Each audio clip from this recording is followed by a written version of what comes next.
Welcome to the Private Practice Survival Guide podcast with your host, Brandon Seigel. I'm a published author, speaker, entrepreneur, and private practice strategist dedicated to transforming the way that healthcare functions. This podcast is all about empowering you to create the change you want to see. Let's dive in. Welcome back to the Private Practice Survival Guide podcast episode.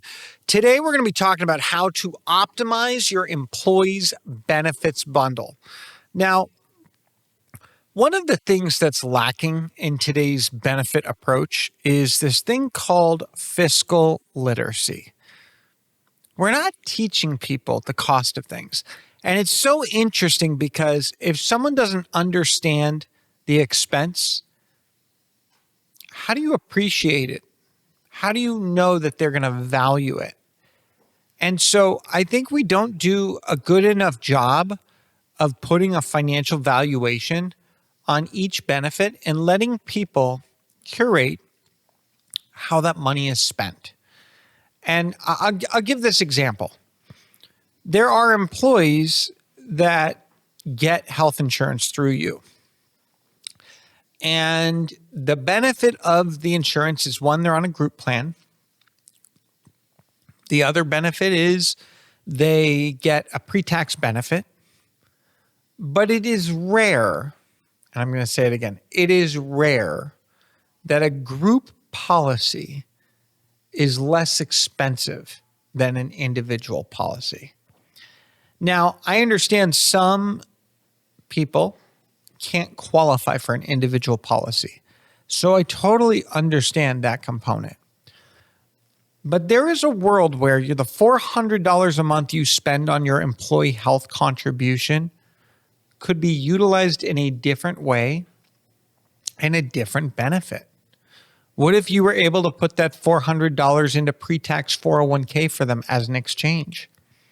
What if they were able to take a post-tax increase to their wage? What if they were able to put it into different buckets that provided more meaningful value to that employee?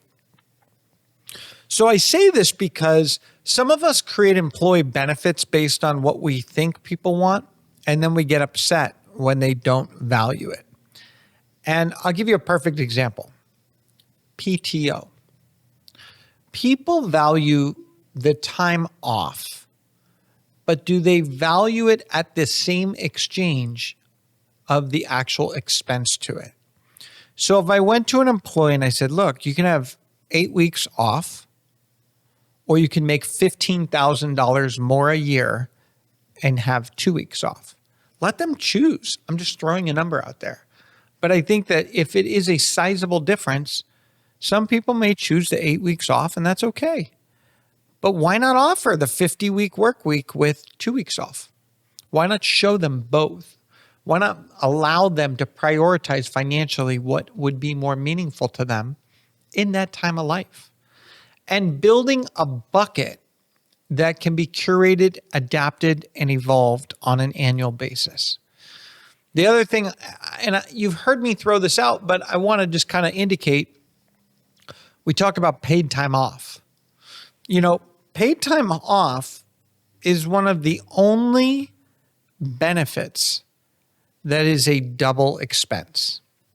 So the double expense is I'm paying for this person to not work, and I'm paying because I am losing, in most cases, the revenue that is directly correlated to the function of that person's job.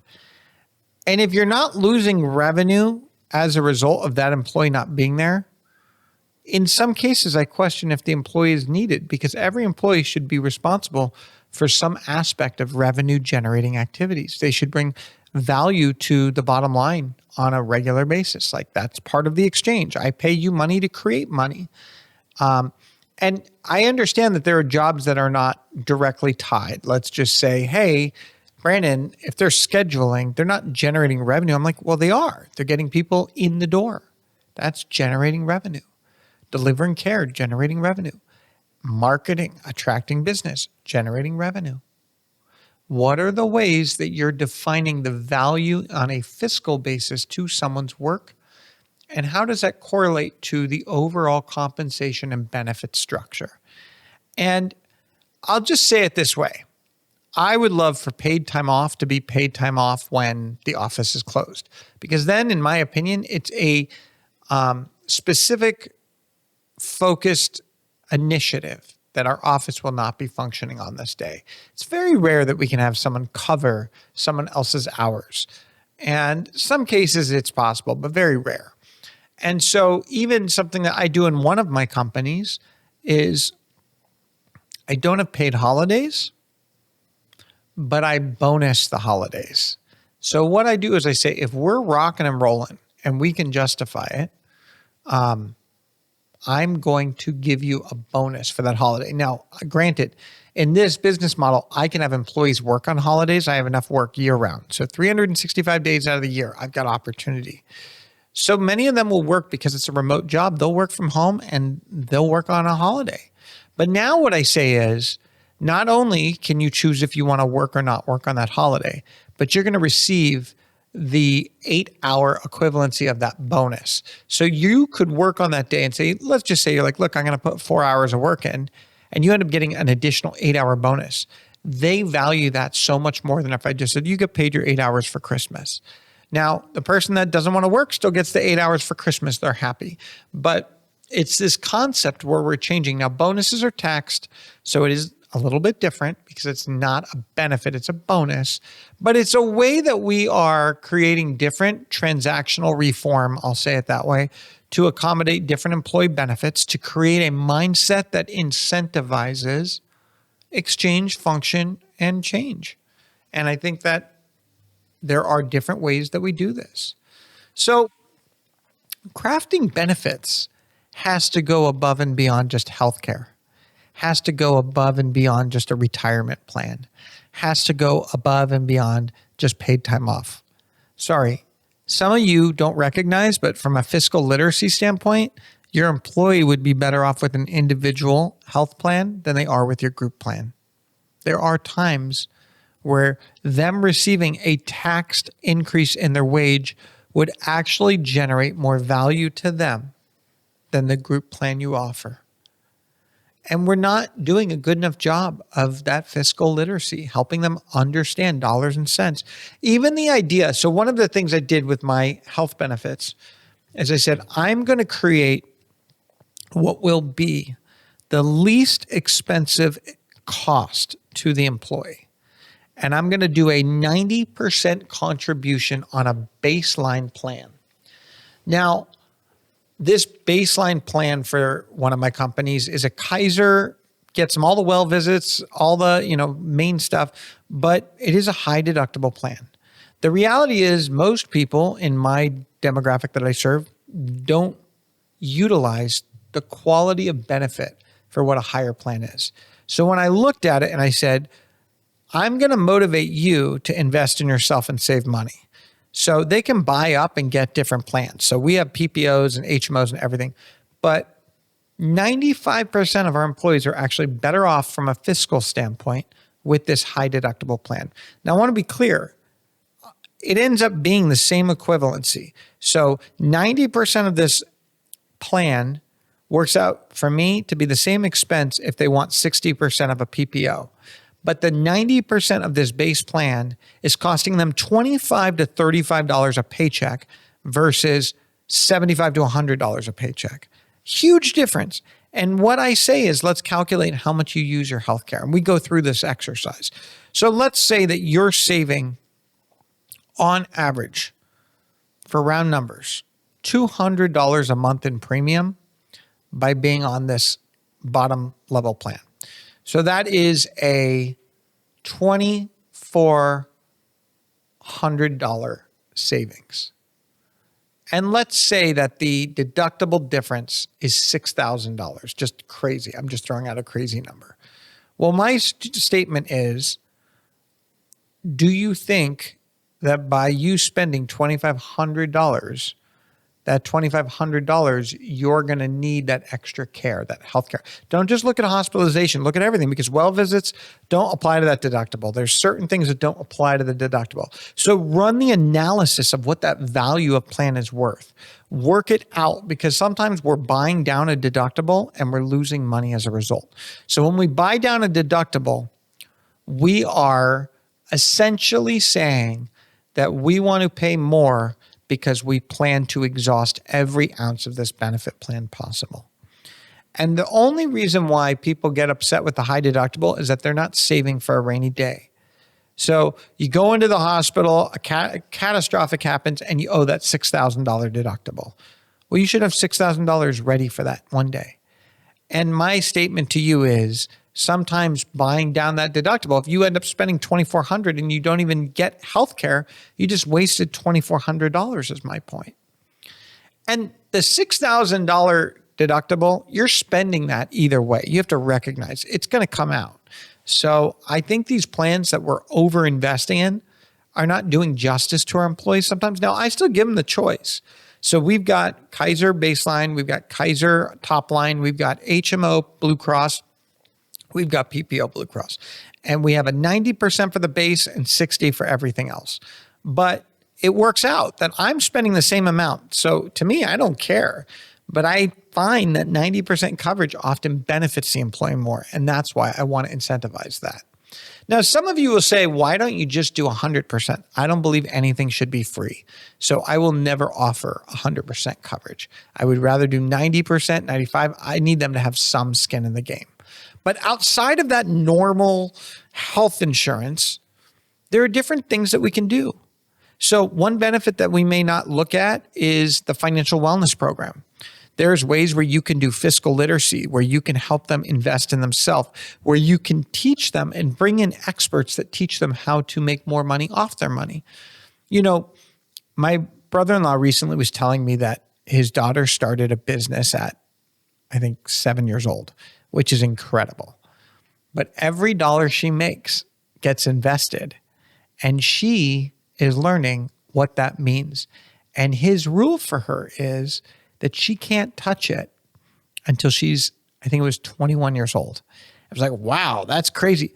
But what I love about that is she's going to see how a dollar grows over 21 years as she looks at how to invest it with her father and learn financial wellness. We need to instill some of this in our employees. We need to help them understand the way to spend money and utilize money and whatnot. Life is hard. Life is full of hard decisions. We need to help educate and empower and innovate the way that people look at opportunity. One thing that I've always heard is no matter how much money you give someone, they're always going to want to spend more.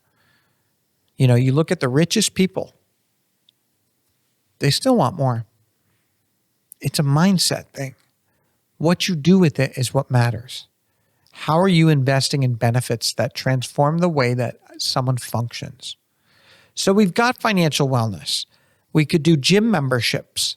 There's student loan repayments. Right now, again, 2025, we'll see what happens after. There is a student loan repayment that has a specific line item tax deduction for employers up to, I believe it's $5,250. These are great benefits that you can help your employees, and it can help you. It's a line item. And then you say, well, Brandon, what if the employee doesn't have student loans? Well, maybe that might apply for if they have kids who are going. Well, what if they don't have that? Well, maybe you put that $5,250 benefit into something else. Maybe what you're doing is you're creating $10,000 of benefits for them to distribute their money accordingly. Buy the Kaiser plan, buy the financial wellness plan, buy the gym membership, buy the student loan, buy the, whatever, other benefits. There's rewards, there's discounts, there's travel deals that you can offer as an employer. There's all different things that you could bring. You could bring continuing ed. You could bring even just like a rec life thing of you can be part of this pickleball club as a member of our company. Maybe it's pet friendly. You can bring your pet to work. Maybe it's home services, that you have a home service policy that you offer your employees, anyone that rental insurance or whatever. There's different ways. There's social responsibility. There's retirement. There's flexible work arrangements. There's mental health benefits. There's professional development. There's all these different things. It could be that they get to work from home 1 week out of the month, whatever that may be. There's different ways. But what if you allowed them, within reason, to craft the outside of the box benefits? What if everyone was treated fairly? Everyone had the same opportunity. Everything was I's dotted, T's crossed by those that guide you, your CPA, your lawyer, everything, but that they ultimately were able to create and craft a meaningful benefit mix that changes the way that they find value in their compensation.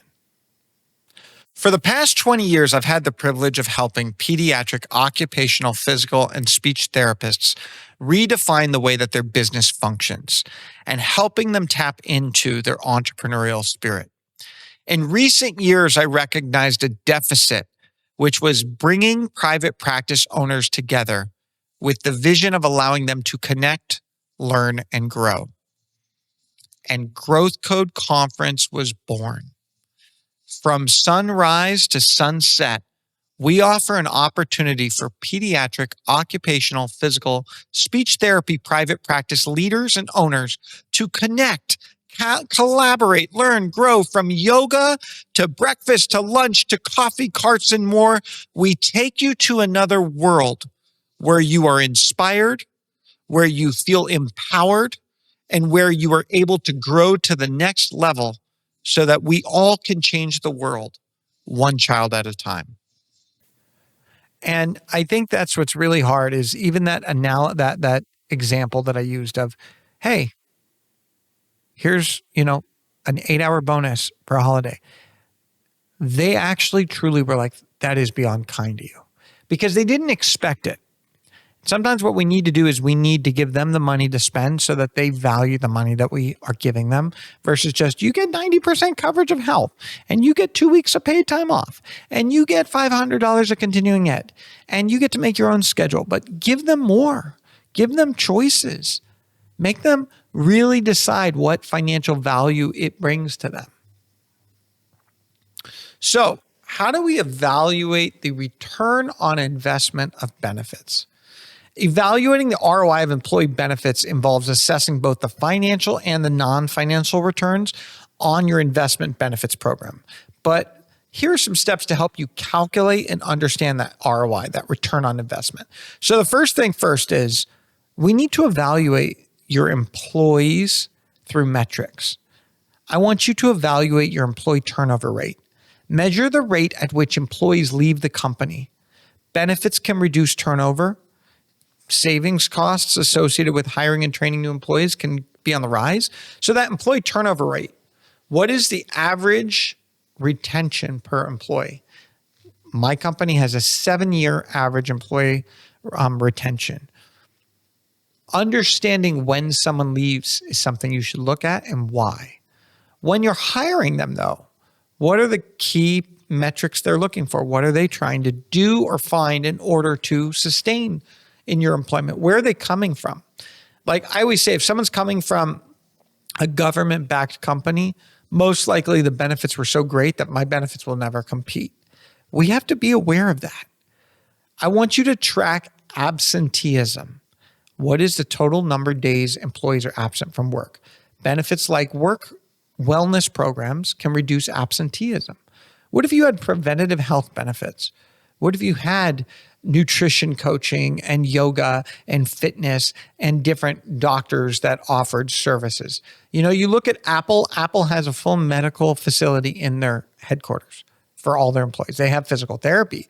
They have all these different things. And I say it in this way of, what if we took the money that we're not spending on health insurance and we put it actually directly into them in different ways? What if every employee got a flexible spending account that we funded? That might be beneficial. What if we had HSAs, health savings accounts versus traditional? Employee productivity is something else. You got to track on when those benefits are worthwhile. What is that productivity? So maybe you do say our benefit package is worth 100% at 40 hours and 75% productivity. It's worth 50% at 30 hours, and 75%, whatever that is, productivity, figuring that out. So understanding that's really critical. And then, of course, employee satisfaction, knowing what employees want, what they value, how much they value, what are benefits that they would opt for instead of wages. So if you were to get these following benefits, how much would you want to make? If you were to not have those benefits, how much would you want to make? If it's the same, then the benefits don't mean anything. So that idea of even that benefit of, if I were able to offer you a full-time role, but you only had to work during the school year and you were off summers, how much would you want to make? How much would you want to make if I were to require you to work year-round? What are those two things? And then what do the benefits and the ROI and the value and all that make for you? I want you to calculate the financial impact. I want you to calculate the savings from reduced turnover and absenteeism. For example, if a wellness program reduces absenteeism by 15%, estimate that cost savings based on daily wages and daily revenue that is made up as a fact. What is that revenue impact? Assess how benefits contribute to revenue generation. So example, higher employee satisfaction often leads to higher productivity, often leads to higher patient satisfaction. All those things are really great. Sometimes we could justify that having a 4-week PTO policy could justify a higher productivity within the 48 weeks, in which someone will perform greater productivity in 48 weeks than if they worked 50 weeks in terms of total revenue generated. Looking at all that ROI is really important. We also need to quantify non-financial benefits. What does that employee engagement look like? Measure engagement levels through surveys and feedback. Are employees engaged? Are they more likely to stay with the company and perform better? Do your patients feel that component? What about the company reputation? Consider how benefits enhance the company's reputation, how employees are perceived by your patient census. And it's interesting because I recently had a conference and a practice owner brought his entire team to the conference, which I felt very blessed because that's a huge investment. Well, this is what amazed me. Not only did this practice bring all of their employees, which huge investment, and I hope that the employees understand that value, because on average, give or take, there was $5,000 to $7,000 between the conference, lodging, travel, everything. It's a big investment per employee. So the first thing you need to understand is, what's the ROI of that for this employer? Well, ideally, they learned something that would allow them to do a better job to help contribute on a greater level to impacting the business and all of its goals and milestones. So the ROI from that $7,000 has to come from there. But then he doubled down. And what this practice did is they brought in a private masseuse. And every day, each employee got a massage at the conference. So it was, I'm sending you here to learn, grow, connect, and have fun. And I want to invest in you by, you're going to get 30 minutes of massage every day you're at the conference. That was something that, some of that was non-financial, but it was a way that the employee felt better. The company felt they could get more from the employee as a result. And I think that ultimately they made an impact. Not only did they make an impact, but whether people liked it or not, people were like, wow, that's a bold move to hire a masseuse at a conference for your employees. Like, pretty incredible. So I bring that, what is your game changer? What is your differentiator? What are you going to do with your benefits that gets people excited, that allows people to think differently? So whether it's education, whether it's fiscal, whether it's mental health, work-life balance, growth and development, all those different things. But we got to use an ROI formula. So the bottom line is, the ROI is net profit divided by investment times 100. Net profit, subtract the total cost of benefits from the financial impact. I want you to take the total cost of the benefits. Let's say $100,000 is the total cost of the benefits. The financial impact, savings plus revenue, is $150,000. The net profit is $50,000. The ROI, for round numbers, was 50%. Get that percentage to evaluate the ROI of your benefits. And so tracking benefit meaningfulness is a whole nother level. So tracking ROI is all about the quantitative side. Quantitatively, can I justify this? On a tracking your benefit meaningfulness side, this is where we're looking at qualitative. Employee surveys, annual, quarterly. Conduct regular surveys to gather feedback on the benefits offered. Include questions about satisfaction, perceived value, suggestions for improvement. Put a pulse on it. Use shorter, more frequent surveys to get real-time feedback on specific benefits.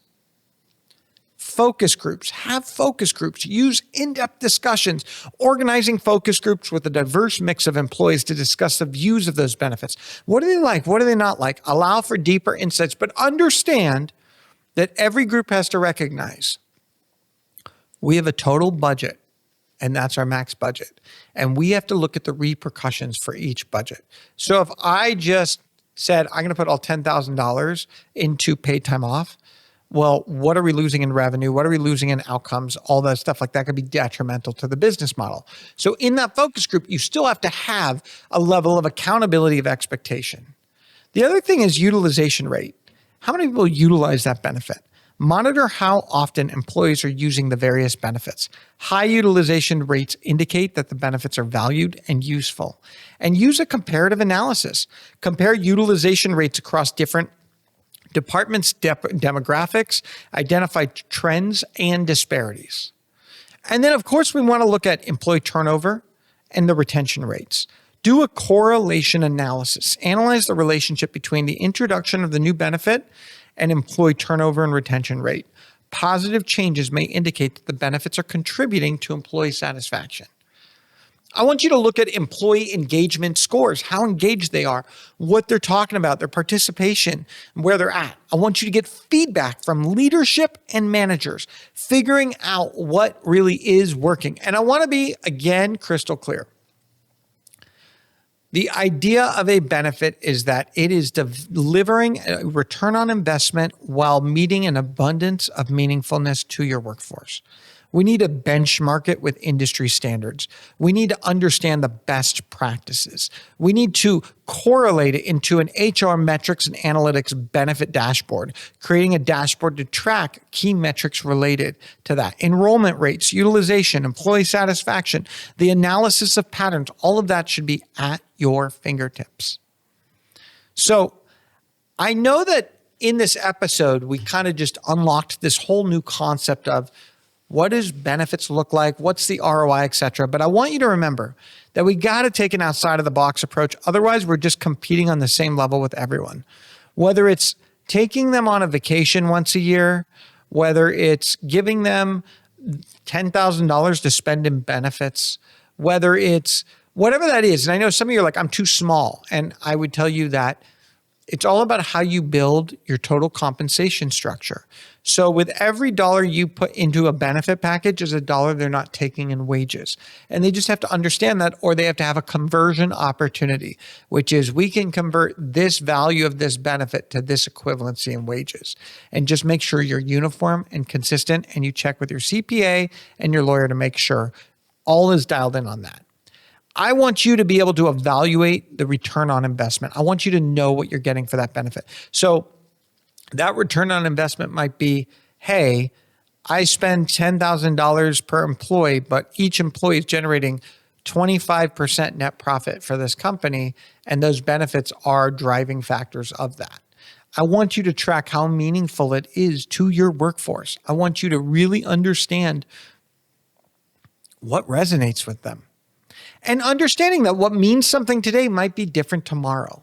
So I think that we have to recognize that there is no one-size-fits-all approach to employee benefits. And I think that there is so much more you can do, whether it's a Pilates class, whether it's different teachers, whether it's bring your kid to work days, or I have seen a huge benefit uptick for pediatric therapy where we're seeing daycares being built with inside practices, or we're seeing daycare partially covered in some financial capacity. So there's a lot of ways that you could find meaningfulness to your organization and justify it with an ROI analysis. Did you know a 2023 PwC employee benefit survey found that 60% of employees would leave their current job for one with better benefits, even if the salary remained the same? Now, my question is, what if the salary went down? But how much they value that benefit is something you need to figure out. And that's why I like to quantify that benefit. So we're going to quantify it with ROI, and we're going to qualify it based on meaningful surveys. And I want you to invest in understanding each employee as a vehicle of change. I want you to define the fuel that makes their vehicle go, whether that's flexibility, time, money, more time with the family, schedule, health insurance for the whole family, all those different things. There's ways for you to do that. And as Mary Kay Ash says, a company is only as good as the people it keeps. Thank you so much for joining the Private Practice Survival Guide podcast in this episode. I hope that you have enjoyed it, and it would mean the world to me if you would like it, subscribe, share it with our private practice community. Because remember, together we can thrive, not just survive. Thank you for tuning in to the Private Practice Survival Guide podcast. I'm incredibly grateful to each and every one of you. Exciting news. We're now available everywhere, from Spotify to Apple Podcasts to YouTube, or anywhere you like to listen to your podcasts. So watch, listen, and reach out. If you love this episode, please drop a 5-star review. It truly means the world to me. Are you looking for more ways to elevate your practice? If so, now is your chance. Reach out, go to my website, or email me at brandon@wellnessworksmp.com. And remember, it's not just about surviving, it's about thriving.